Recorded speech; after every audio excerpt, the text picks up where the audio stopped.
The story of the man who did not wish to die. Long, long ago, there lived a man called Sentaro. His surname meant millionaire, but although he was not so rich as all that, he was still very far removed from being poor.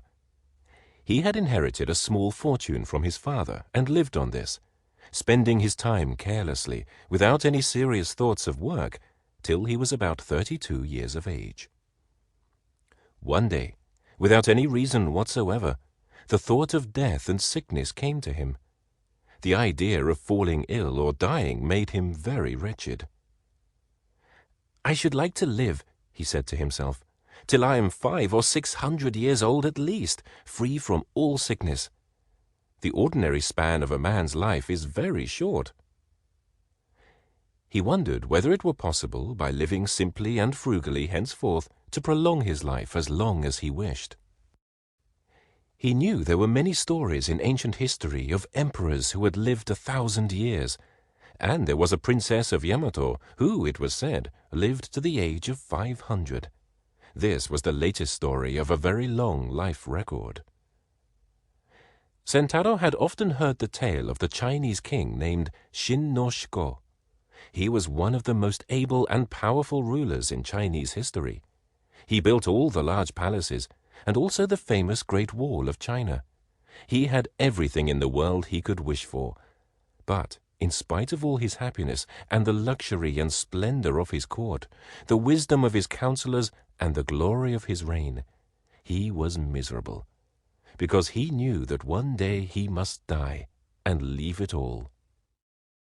When Shin no Shiko went to bed at night, when he rose in the morning, as he went through his day, the thought of death was always with him. He could not get away from it. Ah, if only he could find the elixir of life, he would be happy.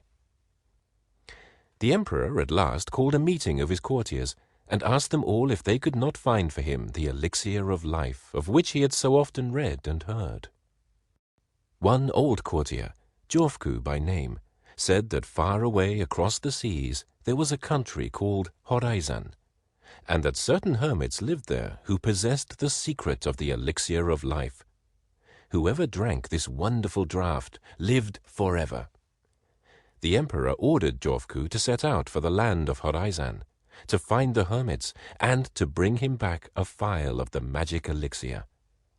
He gave Jofku one of his best junks, fitted it out for him, and loaded it with great quantities of treasures and precious stones for Jofku to take as presents to the hermits.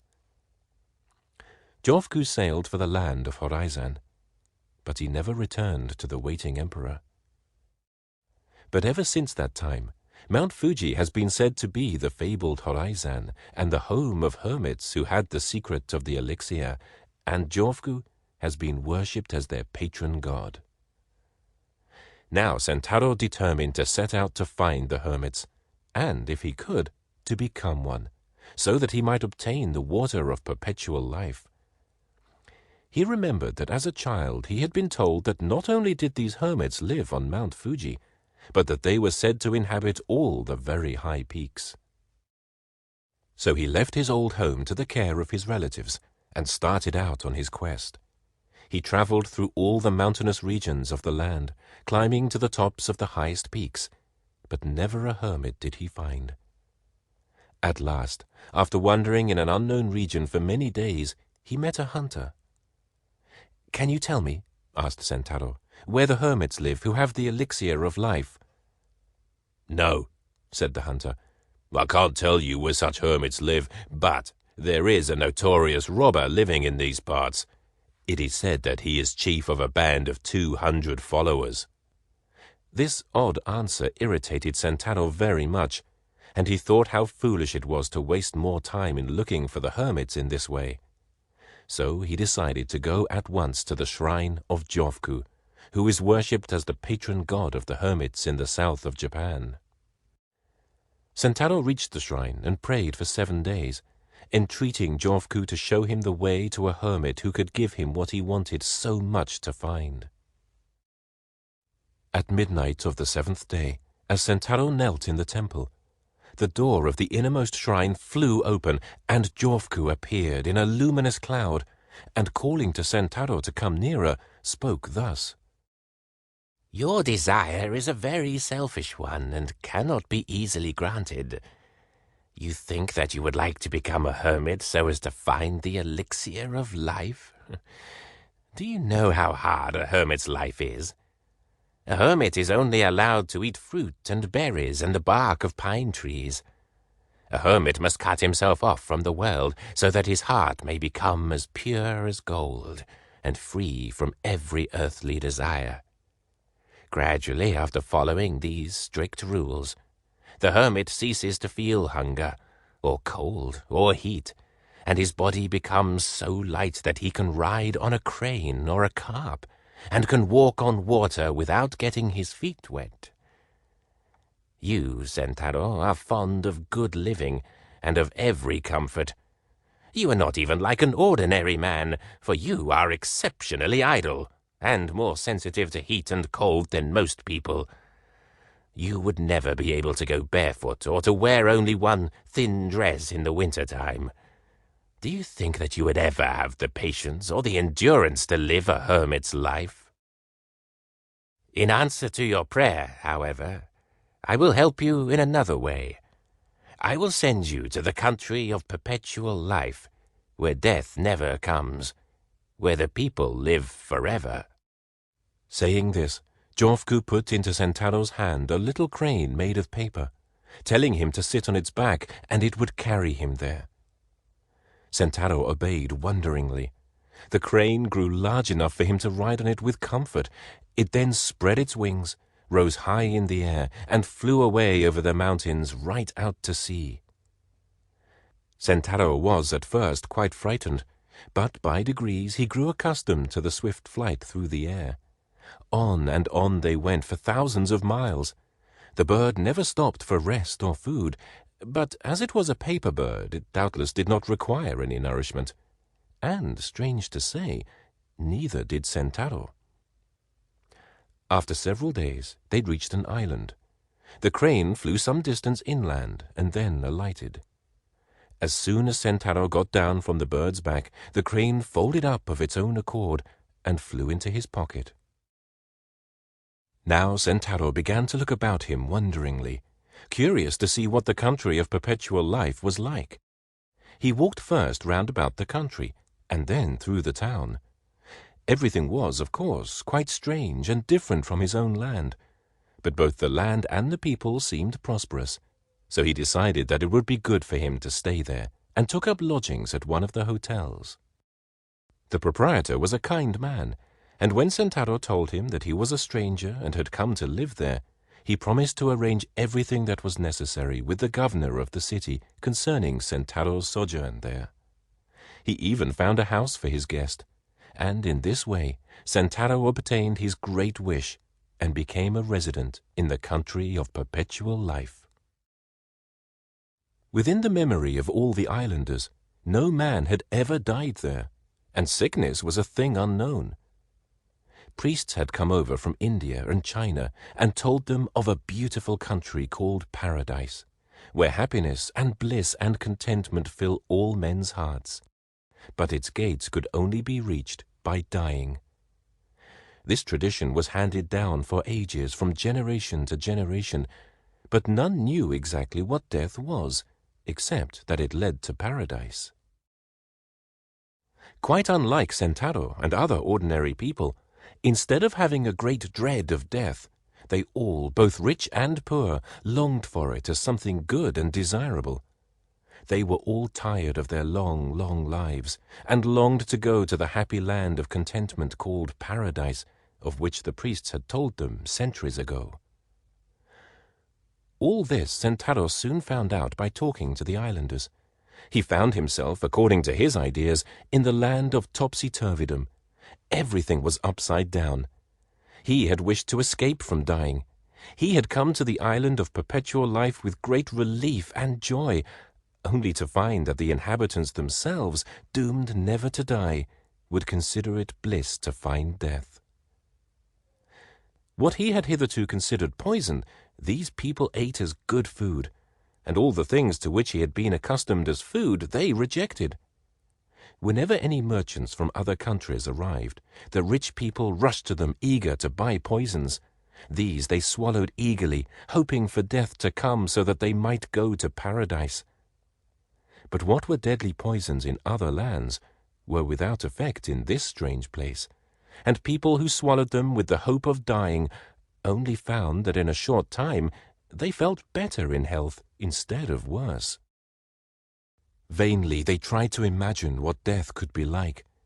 The wealthy would have given all their money and all their goods if they could but shorten their lives to 200 or 300 years even.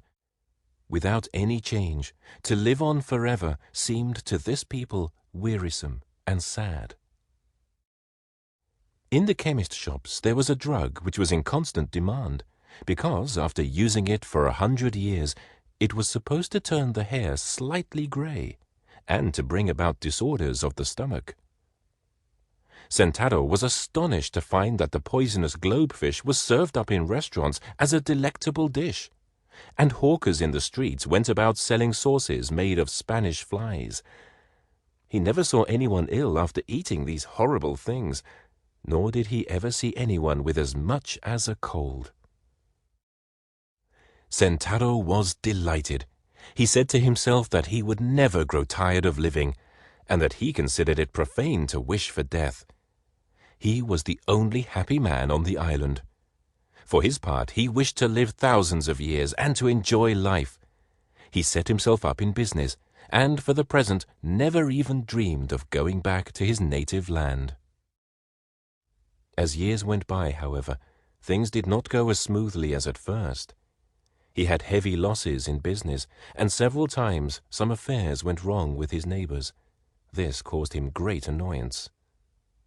Time passed like the flight of an arrow for him, for he was busy from morning till night.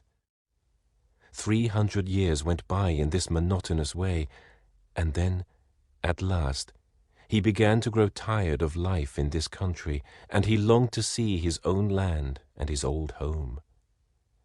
However long he lived here, life would always be the game.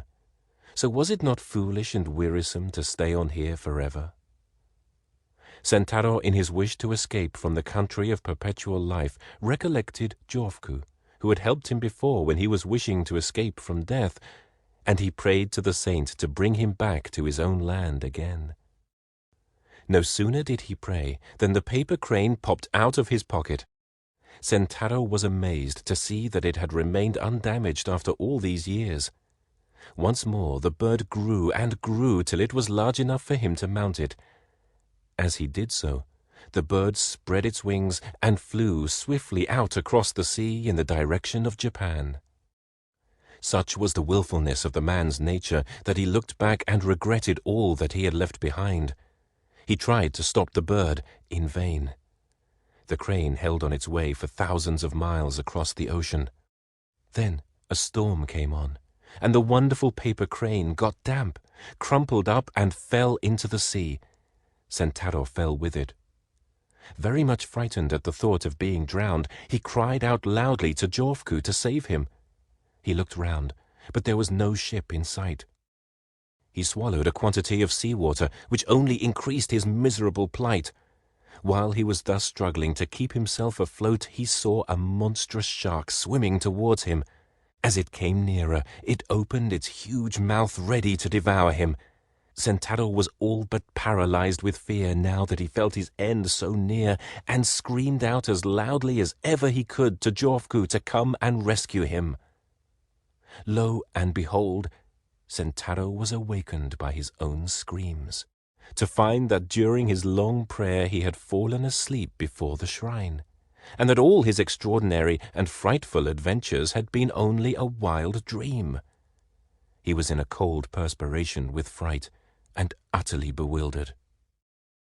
Suddenly, a bright light came towards him, and in the light stood a messenger. The messenger held a book in his hand and spoke to Sentaro. "I am sent to you by Jofku, who in answer to your prayer has permitted you in a dream to see the land of perpetual life. But you grew weary of living there, and begged to be allowed to return to your native land so that you might die. Jofku, so that he might try you, allowed you to drop into the sea, and then sent a shark to swallow you up. Your desire for death was not real, for even at that moment you cried out loudly and shouted for help. It is also vain for you to wish to become a hermit or to find the elixir of life. These things are not for such as you. Your life is not austere enough. It is best for you to go back to your paternal home and to live a good and industrious life. Never neglect to keep the anniversaries of your ancestors, and make it your duty to provide for your children's future. Thus will you live to a good old age and be happy. But give up the vain desire to escape death, for no man can do that. And by this time you have surely found out that even when selfish desires are granted, they do not bring happiness. In this book I give you, there are many precepts good for you to know. If you study them, you will be guided in the way I have pointed out to you. The angel disappeared as soon as he had finished speaking, and Sentaro took the lesson to heart. With the book in his hand, he returned to his old home, and giving up all his old vain wishes, tried to live a good and useful life, and to observe the lessons taught him in the book. And he and his house prospered henceforth.